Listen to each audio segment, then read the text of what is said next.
সকাল সকাল এত বড় বিপদ ঘটিয়ে বাড়ি ফিরলো বরমশাই। এত বড় অ্যাক্সিডেন্ট হয়ে গেল কি করে, চলো তোমাদের প্রথম থেকে সবটাই শোনাচ্ছি। তো দেখতে থাকো ভিডিওটা আমার।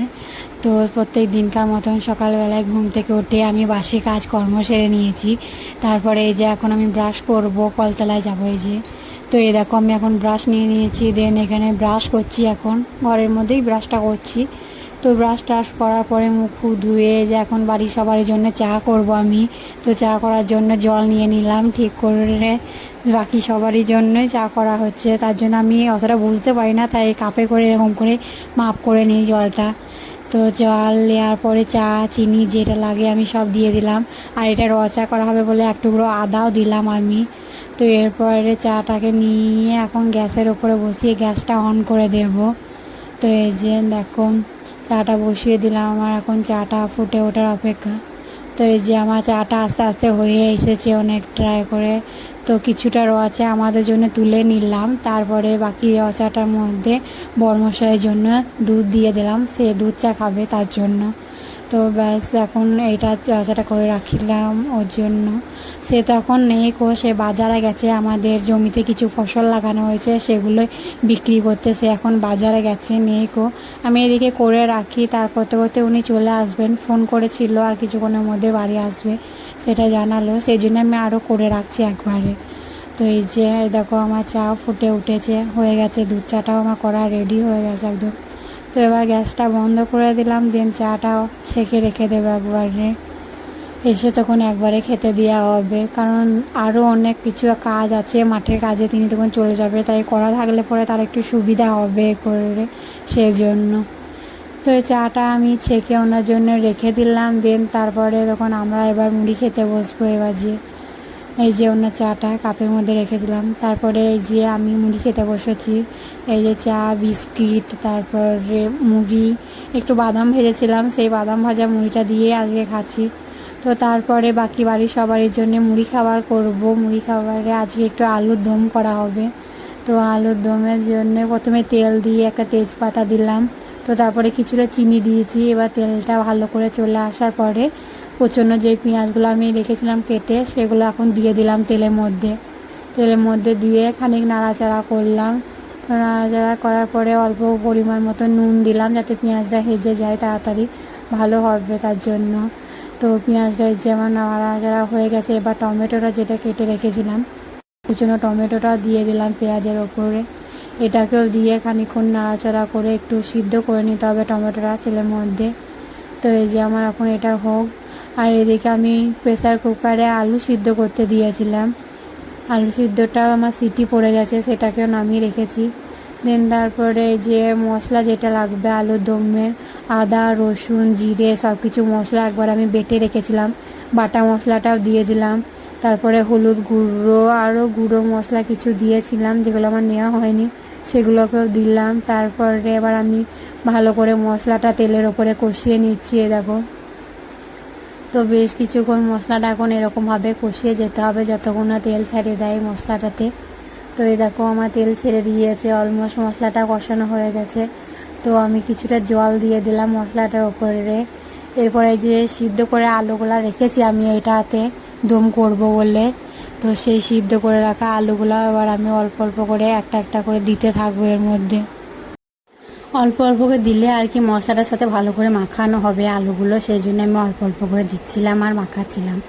এই দেখো আমি মশলার সাথে পুরোপুরি আলুগুলো ভালো করে মাখিয়ে নিয়েছি, যাতে বোঝা না যায় যে এটা সিদ্ধ করে আলুর দিয়ে আমি করেছি আর কি একদম। এই দেখো এবার আমার কষানো হয়ে গেছিলো, আলুগুলোর সাথে মাখানো হয়ে গেছিলো, তারপরে আমি অল্প অল্প তো জলটা দিয়ে এবার আস্তে আস্তে ভালো করে এটাকে নেড়ে চেড়ে আমি ঠিকঠাক করে নিলাম। তো তারপরে জল দিয়ে দিলাম বেশি করে। এবার আলুর দমটা ফুটে ওঠার অপেক্ষা। তো দেখতে দেখতে আমার আলুর দমটা ফুটে উঠেছে, তো আলুর দম তোমার হয়ে গেছে। তো তারপরে উপরে এসেছিলাম, উপরে বিছানাপত্রগুলো তুলে রেখে গেলাম, ঠিক করে ঘরটাকে গুছিয়ে রেখে গেলাম। তো তারপরে নিচে চলে এলাম। তো তারপর নিচে এসে দেখি তো মা কান্না করছে। তো কিসের জন্য কান্না করছে বাইরে বেরিয়ে দেখতে গিয়ে দেখি যে এই অবস্থা, বরমশাই অ্যাক্সিডেন্ট করে বাড়ি এসেছে।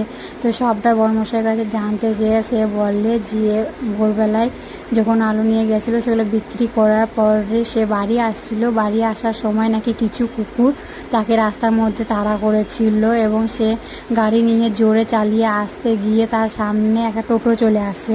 তো টোটোটা আসার ফলে সে জোরে ব্রেক কষে যাতে অ্যাক্সিডেন্ট না হয়ে যায় সেই জন্য। তো ব্রেক কষার ফলে সে গাড়ি থেকে ছেঁচুড়ে পড়ে যায় এবং ছেঁচড়ে গাড়িটা অনেক দূর যাওয়ার ফলে তার অনেক জায়গায় আর কি ক্ষত হয়ে গেছিলো, চিড়ে গেছিলো, ফেটে গেছিলো। এই যে নখের মাথাটা, পায়ে নখের মাথাটা ফেটে গেছে, ভীষণ পরিমাণে রক্ত ছিল। তো সেখানে টোটোওয়ালারা আরও সব লোকে ওনাকে তুললায়, জল টল দেয়, তারপরে হসপিটাল নিয়ে যায়। হসপিটালে ডাক্তার দেখে তাকে ব্যান্ডেজ করে দেয়, ওষুধ লাগিয়ে দিয়েছিল। দিয়ে তারপরে তিনি ওষুধপত্র কিনে অনেক কষ্ট করে বাড়ি ফিরেছে।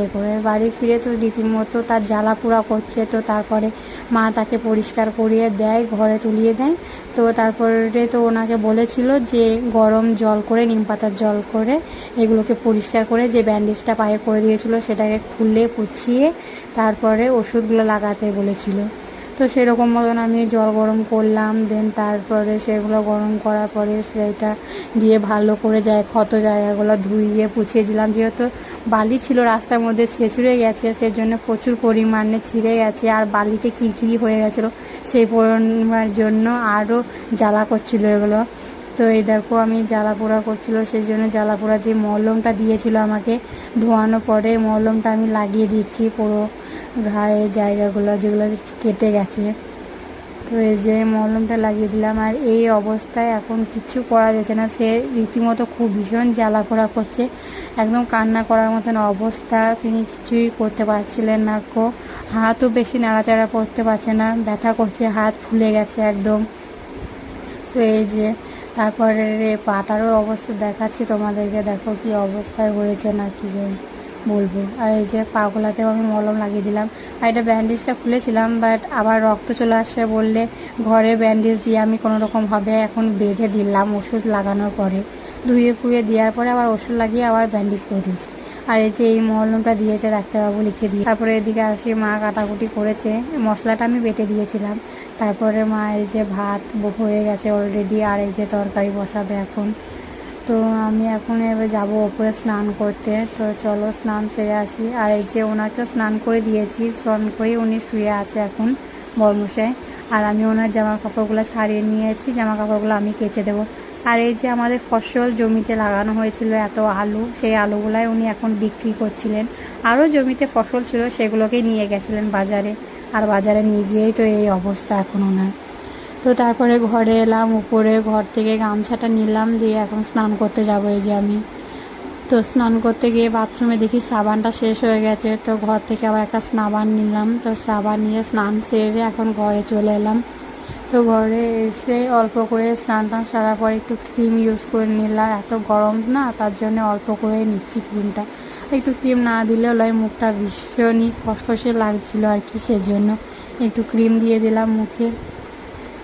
তো এই যে হয়ে গেছে ক্রিম দেওয়া, আর কিছুই দেবো না, অল্প পরিমাণে দেওয়াই ভালো, যা গরম। এরপরে তো রান্না বান্নার দিকে গিয়ে আবার মুখ ঘেমে যাবে। তো এই যে তারপরে একটা ছোট্ট করা লাল টিপ পরে নিলাম, এবার সিঁদুরটা ঠিকাবো। চুলটা তো আমি আগে বেঁধিয়ে নিয়েছিলাম, তো সামনে চুলগুলো একটু বেরিয়ে চলে আসছিল, ফেসে যাচ্ছিলো আর কি, ক্লিপ বাঁধাটা ফেসে গিয়েছিলো, খুলে গিয়েছিলো বলে। তো সেটাকে আবার ঠিক করে নেওয়ার পরে এখন আমি এই যে সিঁদুরটা ঠিকিয়ে নিয়েছি। এটা আমার বিয়ের গাছ কৌটোর সাথে ছিল এই সিঁদুর কাঠিটা, সেই সিঁদুর কাঠি দিয়েই আমি প্রত্যেক দিন সিঁদুরটা পরি এই যে স্নান সারার পরে। তো তোমরা তো দেখতেই পেলে আমি সিঁদুরও পরে নিলাম। সিঁদুর পরার পরে এই যে ওর ভিজে জামা কাপড়গুলো নিয়ে আমি এখন ছাদে আসছি। ছাদে এসে ওই জামা কাপড়গুলো মেলে দেবো, আর যেসব শুকনো জামা কাপড়গুলো আছে সেগুলো তুলে নেব। আর এই দেখো এটা আমাদের মাঠের ভিউ, আমাদের বাড়ির সামনে একদম মাঠ, ফাঁকা মাঠ পড়ে থাকে এই যে।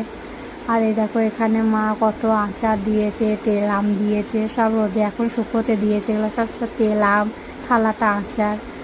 তো ওগুলো মেলে দিলাম ভিজে জামা কাপড়গুলো, আর যেগুলো শুকনো ছিল সেগুলোকে তুলে নিলাম একসাথে। এবার তুলে নিয়ে নিচে যাব, নিচে গিয়ে দেখবো ছেলেটা কী করছে বা কান্নাকাটি জুড়ে দিয়েছে নিচে গিয়ে জানে, আমি তো ওপরে স্নান করতে এসেছি। আর এই যে দেখো ওকে একরকমভাবে শুয়ে দেওয়া হয়েছিলো, আর ও কীরকমভাবে চলে গেছে, কোন দিকে চলে যাচ্ছে।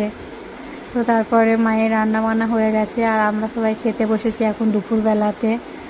তো আমি তো সবাই শেষে খেতে বসেছি, ছেলেকে ধরেছিলাম কান্না করছিল বলে, সেই জন্য।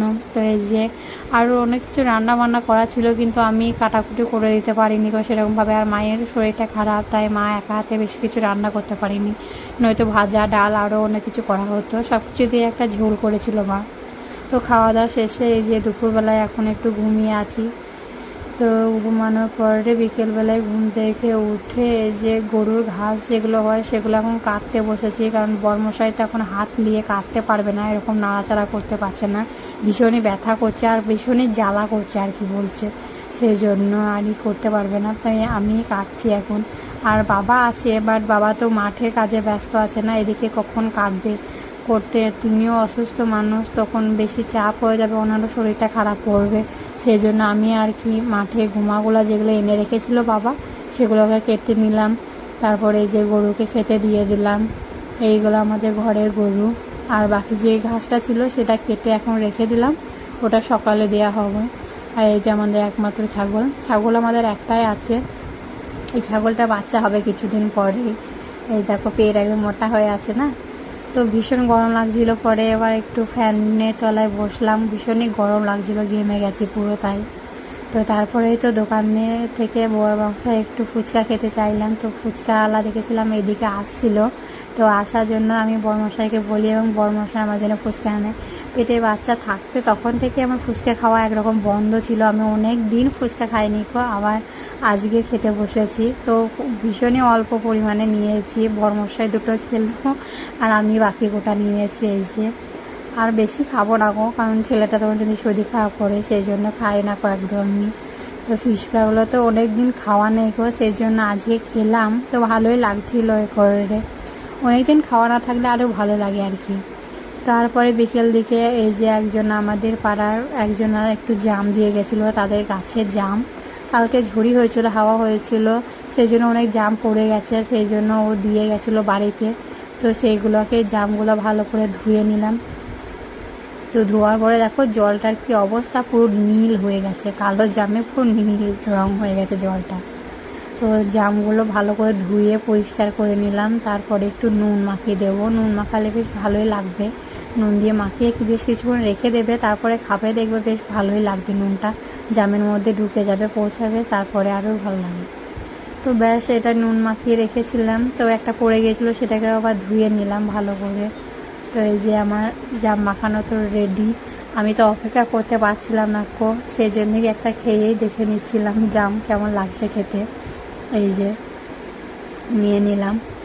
তো দেন তারপরে বিকেলবেলায় আবারও জল গরম করে ব্যান্ডেজটা খুলিয়ে তার আবারও ধুয়ে পরিষ্কার করে দিলাম, দেন আবার ওষুধ লাগিয়ে দিলাম, দুবেলা করে এখন ধুয়ে পরিষ্কার করে দিচ্ছি যাতে তাড়াতাড়ি তা শুকিয়ে যায়। এবং মলমটা লাগানোর পরে খানিক ঠান্ডা পড়ে, বাকি টাইম জ্বলেই যায়, জ্বালা পোড়া করে ভীষণভাবে, তাই বলে তিনি। আর হাতে এগুলোতে টান ধরছে, জানি না কবে ঠিক হবে, ভীষণই মানে একদম ভ্যাদ ভ্যাদ করছে, গাগুলো রসটানি ঝরছে কাটা জায়গাগুলো। তারপরে তো সন্ধ্যের আগে দেখছি এরকমভাবে জল পড়তে লাগলো, মেঘ ডাকছে, যা ভয় লাগছে, মেঘে যা আওয়াজ করছে, মুষলধারে বৃষ্টি হতে লাগলো একদম।